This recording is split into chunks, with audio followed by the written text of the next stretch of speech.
everyone! Welcome to our newest episode dito sa aking YouTube channel kung saan sasagot lang tayo ng mga random questions ninyo about love and about life. Kaya naman simulan na natin yan. Paano nga ba malalaman kung love ang pinapakita sa iyo or attachment lang? Parang ang hirap i-define, no? Kasi parang magiging judger naman tayo sa mga moves ng ibang tao kung ganun. Pero on my personal opinion sa akin lang to. Feeling ko, attach yung isang tao sa iyo at attachment lang yung meron sa inyo kapag lagi mo lang siyang gustong kasama. Pero you cannot stay faithful and you cannot stay loyal and respectful kapag hindi mo na siya kasama. Gets nyo? So parang yung attachment, from the word itself, attach ka lang doon sa tao. Pero kapag hindi mo na siya kasama, wala na rin yung commitment na dapat meron kayo. 'Di ba? So malaki rin naman ang pagkakaiba ng attachment and love. Because nga yung attachment, nandun yung proximity. Kapag kasama mo lang siya, kapag buddy-buddy mo siya, kasama mo siya matulog, kasama mo siya sa isang bahay, kaya mo maging loyal, kaya mo maging faithful sa kanya. Pero kapag nagkalayo na kayo, pag nag-LDR na kayo, nagkakaroon kayo ng problema. Para sa akin, yung totoong love is not just about yung lapit o layo ninyo sa isa't isa, but you remain committed to that person no matter what. Importante ba na pinag-uusapan yung past relationship kapag meron ka ng present relationship or with your present relationship,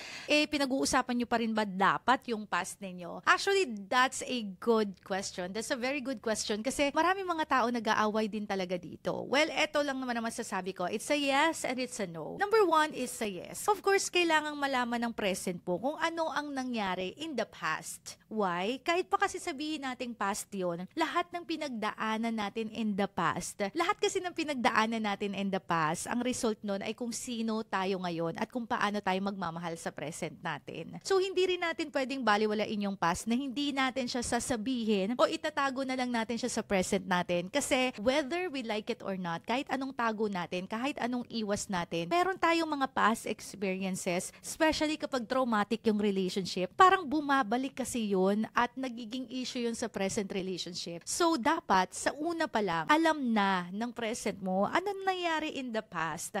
Though nga past naman siya, pero para sa akin, karapatan pa rin malaman ng present mo kung ano ang nangyari in the past. So that, number one, he or she will understand you. Maiintindihan niya kung saan ka nang gagaling. Bakit nga ba may mga konting trust issues ka? Kasi ganito yung nangyari in the past. Bakit nga ba protective ka ngayon? Kasi ganito yung nangyari in the past. Bakit nga ba ganito ka magmahal? Kasi ganito ang nangyari in the past. Hindi mo naman binabalik yung love or yung kilig mo in the past, but you're just trying to make that person, your present relationship, understand kung ano yung pinagdadaanan mo para mas maunawaan niya kung paano i-handle yung inyong present relationship, 'di ba? And it's a no also kapag halimbawang napag-usapan nyo na siya tapos uulit-ulitin nyo siya, doon lang naman nagkakaroon ng problema yun eh. Nagkakaroon ng problema sa relasyon kapag inuulit-ulit nating i-bring up yung past natin sa present relationship natin, especially if we are already comparing, 'di ba? Kasi ako naniniwala na sa bawat relasyon at sa bawat tao, iba-iba yan. And we cannot really say na better yung present ko or better yung past ko. It's really hard to compare because people are different and iba-iba yung mga situations and experiences natin.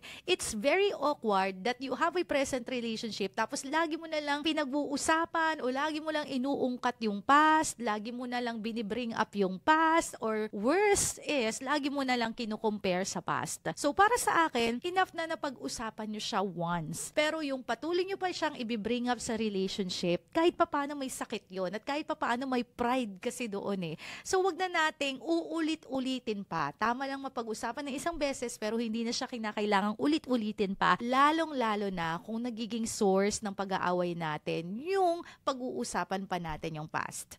And karaniwan kasi 'di ba, nabibring up yung mga past kapag nag-aaway yung dalawang individual. So i-avoid natin yung alam yung mga talks, alam nyo na mga topic na ika-aaway nyo lang din kasi nakaka-toxic ng isang relasyon yung lagi talang nag-aaway. You do not have the peace of mind, then you do not have the clarity to think over sa mga bagay na mahalaga kasi lagi na lang kayong nag-aaway. At isa nga sa mga dahilan ng pag-aaway is because because you're bringing up the past. So again and again and again, it's okay pag-usapan ng past once, but to continually talk about it, repeatedly talk about it, is toxicity na sa isang relasyon. Sapat ba na rason na magloko kasi may pagkukulang yung partner? Well, first fact is that lahat ng tao may kakulangan. Lahat ng tao may pagkukulang. Kahit ikaw pang pinakamabait, pinakamatalino, pinakamayaman na tao sa buong mundo, meron kang pagkukulang. Okay? Kasi ayokong maging rason natin na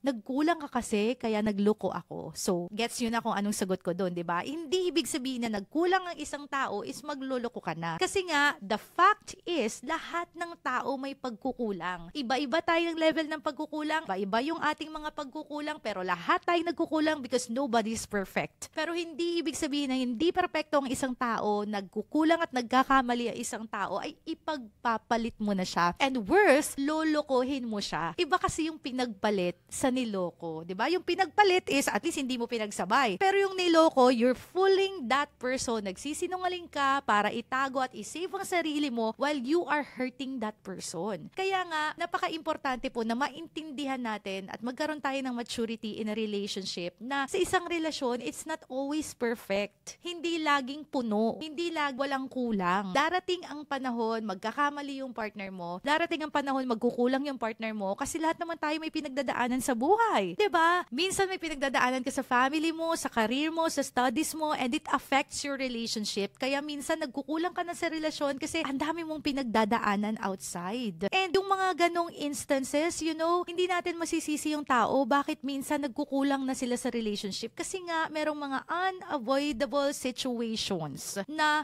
kinakailangan nilang harapin muna. And therefore, hindi enough na rason yun na dahil nagkulang siya, mag-cheat na ako o magloloko na ako. In fact, sa mga panahon na nagkukulang yung partner ninyo sa inyo, yun yung mga panahon na dapat punan natin yun sa isang relasyon. Yun yung mga panahon na dapat tayo naman ang paghugutan nila ng lakas ng loob. Hindi yung sa mga panahong mahina sila, magloloko tayo. Dapat hindi ganon, di ba? That makes sense. Dapat kapag tayo ay malakas, tayo naman na magpupuno sa iba. Kapag nagkukulang yung partner natin, dapat tayo yung unang uunawa at unang tutulong sa kanila. Hindi yung kapag nagkulang sila, magloloko ka na. Gusto mo lang lagi, it's about you, pero kapag sila na ang nangangailangan ng help, you're no longer there. And that is not fair. So, sana lumawak yung ating mga understanding, lumawak yung ating pag-unawa na sa isang relasyon, guys. Hindi porke nagkukulang ang isang tao is kailangan mo nang magloko. You need first to understand because you are his or you are her partner. So, ibig sabihin as partner, hindi ka lang partner in those masasayang moments. Pero partner ka rin niya sa mga oras na nagkukulang siya kasi kailangan niya ng katuwang para ma-build naman yung sarili niya, para magkaroon siya ng lakas, para mapunuan na naman yung sarili niya at makapagbigay din siya sa iyo ng tamang pagmamahal. Paano nga ba mag-ask ng help sa partner mo kapag nasanay ka ng maging independent? Siguro coming from personal experience, no? Because I'm a very independent, strong independent woman. Ganon ang mga peg. Pero kahit gaano pa ka-strong at gaano ka-independent ng isang tao, naniniwala ako na hindi natin kaya lahat. And it's very important to admit it sa ating mga sarili na kailangan lunukin natin yung pride natin, i-admit natin na nagkukulang din tayo. Aminin natin na nanghihina rin tayo. Aminin natin na kailangan din natin yung partner natin. And alam nyo, importante rin na minsan pinapaalam natin sa partner natin na kailangan natin sila. Kasi minsan sa sobrang pagiging strong, independent woman mo, hindi na nararamdaman yung existence ng partner mo. And so, hindi niya nararamdaman na valuable siya, na meron pa siyang saysay sa buhay mo. Importante rin na kahit minsan kaya mo na ngayon isang bagay, pero you ask for her help. You ask for his help by simply asking, di ba? By simply communicating. Sasabihin mo sa kanya kung ano yung mga kailangan mo. Kahit kaya mo pang gawin minsan, pero iparamdam mo dun sa partner mo na kailangan mo siya. Kasi iba rin sa feeling yung parang nagiging hero ka ng isang tao, especially sa lalaki. Iba yung feeling nila nila na kailangan mo pa rin sila. And dapat, iparamdam pa rin natin yun. Magkaiba yun sa kailangan ka lang ha. Magkaiba yung kailangan mo sila kasi mahal mo sila kaysa sa kailangan ka lang talaga. So, I feel na kinakailangan pa rin nating iparamdam sa isa't isa na kailangan natin ang isa't isa para mas maramdaman natin yung value of this relationship that you both are important to each other. Maraming mga taong takot mag-commit kahit na tinatrato naman sila ng tama. I guess number one dyan is because of traumas. Ang dami kasing mga taong dumaan sa una maganda yung relasyon tapos hindi rin naman natuloy ng maganda o kaya ang ending pangit. So yung mga past experiences natin, especially the traumatic ones, hinder us from trusting those people na kahit na okay naman sila, kahit na tinatrato ka naman ng tama, hindi mo pa rin mabigay yung totoo mong tiwala. Kasi nga, meron ka mga past experiences na, ganito lang yan sa simula, tapos sa susunod, hindi na naman, 'di ba? Lalo na kung paulit-ulit na nangyari sa inyo, 'di ba? So, ang tendency, takot talaga silang mag-commit kahit na tinatrato sila ng tama. Kasi nga, meron silang mga experiences before na pinag-iingatan na nila na hindi na mangyaring muli. Second reason, I guess, kung bakit hindi nakakapag-commit yung mga taong tinatrato naman ng tama is because sobrang maingat lang talaga sila. Lalo na sa time ngayon, ang easy na lang mag-cheat, napakadali na lang na come and go ng mga jowa, 'di ba? So ngayon, mas maingat na sila at syempre tinitignan na rin talaga nila yung ugali ng tao, pinapalalim muna nila, pinapatagal muna nila para makita talaga kung talagang sincere at totoo. And syempre, third reason kung bakit takot mag-commit kahit na tinatrato ng tama is because they are not yet ready. 'Di ba? Hindi ka pa ready mag-commit. Maybe ready na yung ibang tao na mahalin ka, ready na yung tao na alagaan ka ng tama, pero ikaw sa sarili mo hindi ka pa handa. And you know it. Alam mo yun sa sarili mo kapag hindi ka pa handa. Kaya mahirap din ipilit yung sarili na kapag halimbawa dumating na yung tamang tao pero ikaw hindi pa handa, hindi rin magiging maganda yung relasyon na meron kayo eh. Talagang kinakailangan both of you are ready and both of you are committed sa isa't isa. Minsan hindi tayo ready kasi yun nga may mga pains in the past or minsan hindi tayo ready kasi may mga goals pa tayo and may mga priorities pa tayo in life. But kung ano man yung dahilan natin, the bottom line is, let's see to it na hindi lang tayo nagpapapasok ng mga tamang tao sa buhay natin. Pero inihahanda rin natin yung sarili natin para maging tamang tao sa kanila. 'Di ba? Kasi hindi rin mag-work ang relationship kung isa lang ang nag-e-effort. Dapat ikaw, sa sarili mo, siguraduhin mo rin or kung hindi mo man ma-make sure, do your best na maging tamang tao rin para sa tao na yun.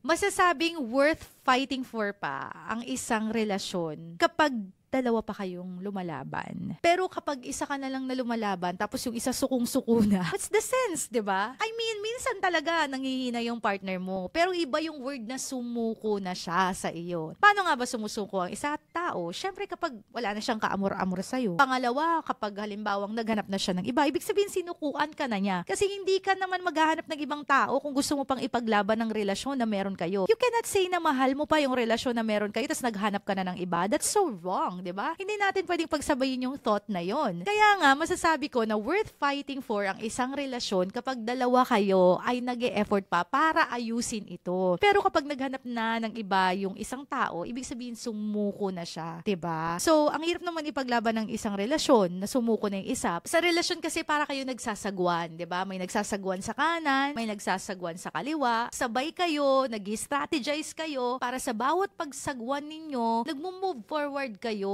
towards your goals ng masaya. Pero kapag sa isang relasyon, sumuko na yung isa, tapos ikaw na lang yung sumasagwan dito ng sumasagwan, alam mong tendency nun, hindi ka makakarating sa yung paroroonan. Paikot-ikot ka lang. Na-try nyo na bang magsagwan ng right lang, 'di ba? Parang paikot-ikot ka lang doon sa sapa or paikot-ikot ka lang doon sa dagat na wala kang tamang direksyon, hindi mo alam saan ka pupunta or kung makapunta ka man, ang tagal-tagal bago mo mapuntahan, 'di ba? Ganun yung isang relasyon na ikaw lang mag-isa ang nag-e-effort. So para sa akin, kaya pang ipaglaban, kaya pang ayusin ang isang relasyon kahit gaano pa kawasak yung pinagdaanan nyo or kabigat yung pinagdaanan ninyong problema, kaya nyong ayusin yun. Basta hindi nyo sinukuan ng isa't isa. So the first consideration para masabi natin kaya pang ilaban tong relasyon na ito is kung kayong dalawa ay nagsisikap para ayusin ito. Bakit may mga taong kayang mag-open up sa iba pero hindi kayang mag-open up sa partner. Alam nyo, parang devastating yan. Para sa akin devastating yan. Kasi kaya ka nga nagjowa, kaya ka nga nag-asawa, kaya ka nga nagkaroon ng partner para maging komportable ka sa kanya, para magkaroon ka ng partner na makakausap mo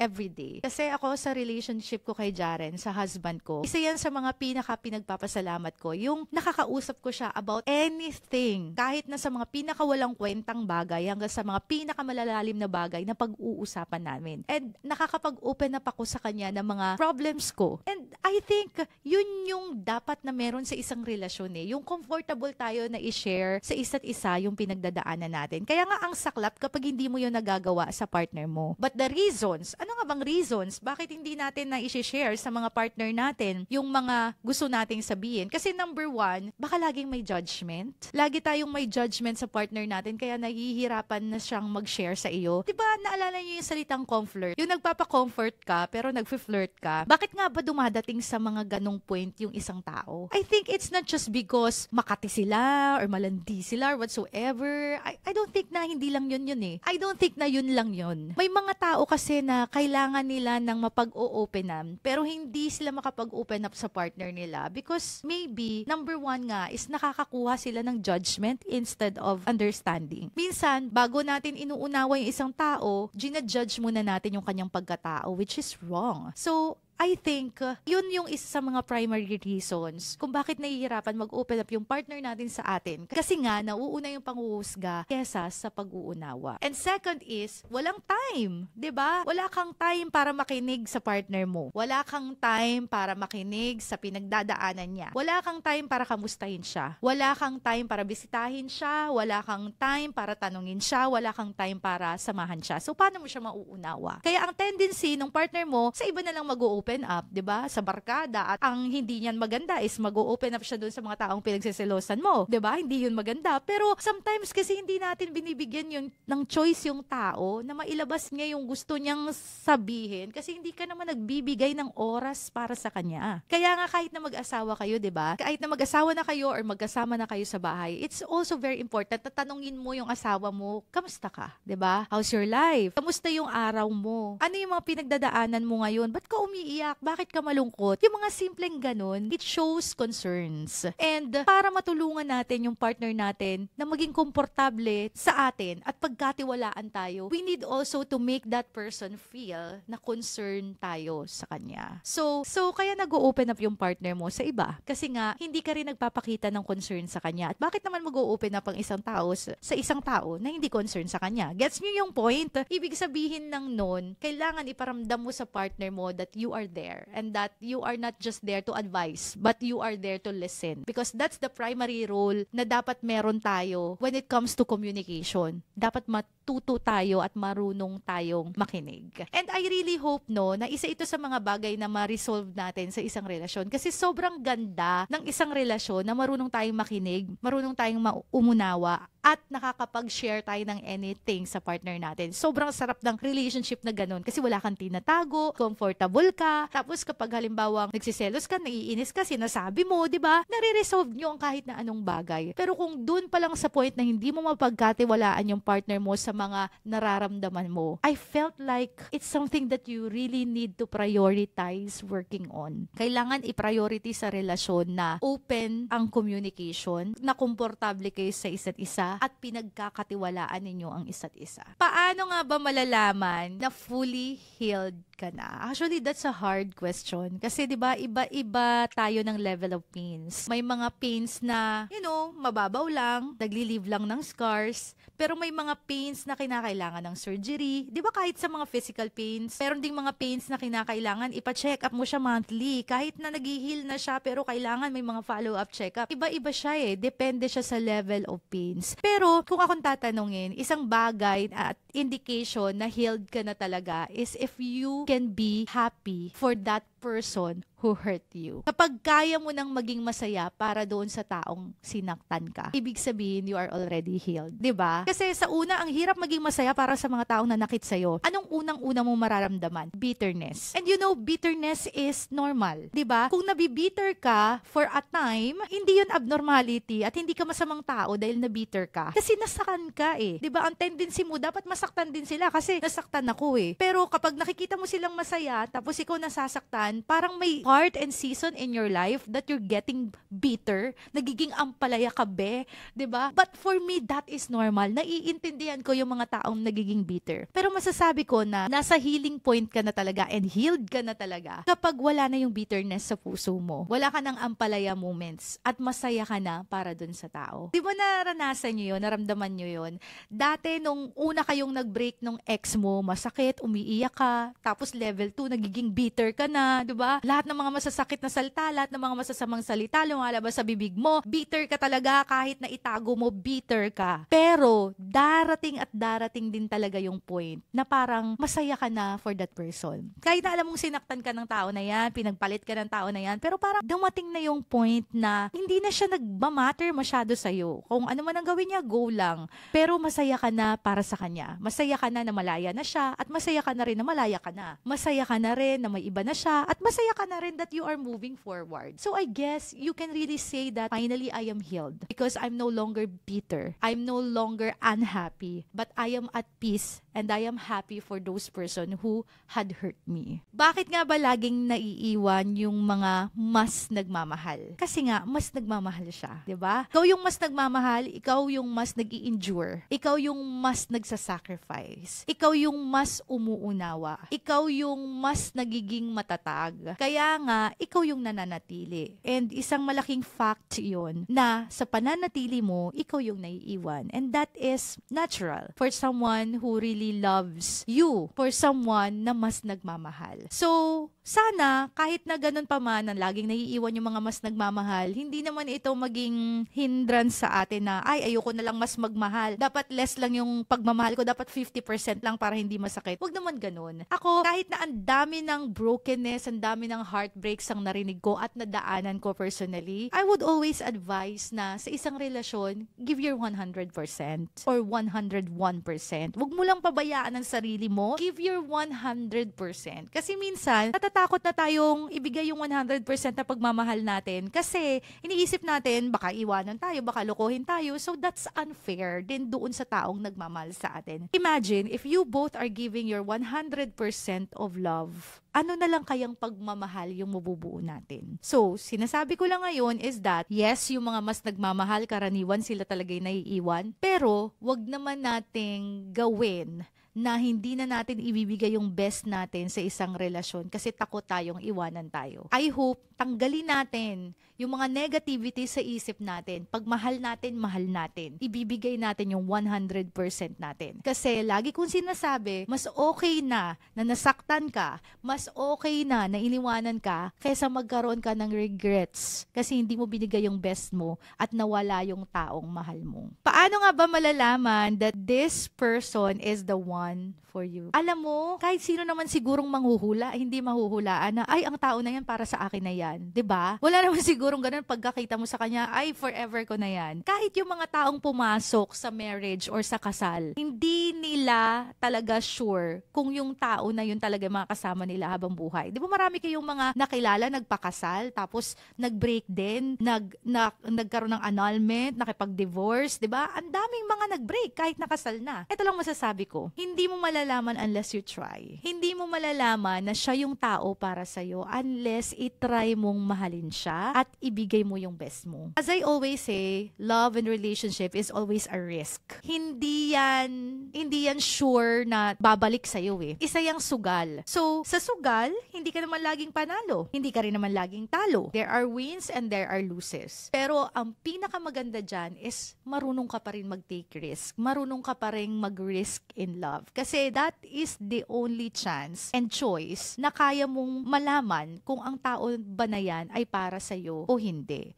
So, walang manghuhula at walang bolang kristal ang magsasabi sa atin kung ito na ba talaga ang the one para sa atin unless we try, number one, and unless we make an effort. Hindi lang yung tinry mo. Tapos tinry mo, hindi ka naman nag-effort, wala talagang mangyayari. Pero dapat nung tinry mo yung relationship, give your best. Kasi it's a constant giving of effort. Lagi ko yung sinasabi dito sa Tita Kim na ang isang relasyon, it's a constant effort. Hindi yung nagmahalan kayo ng simula, tapos nung kinasal na kayo, wala nang effort sa isa't isa. Dapat lagi kayo nag-e-effort, lagi pa rin kayo nagbibigay ng best ninyo, lagi nyo pa rin pinapanatili yung fire, yung kilig, nagde-date pa din kayo. Kasi talagang marami kayong pagdadaanan sa buhay na magpapalamig ng relationship ninyo. That's why you need to make an effort every day para lalong mag-init yung relasyon ninyo. Hindi kayo maghanap ng ibang tao, maging loyal at maging faithful kayo sa isa't isa.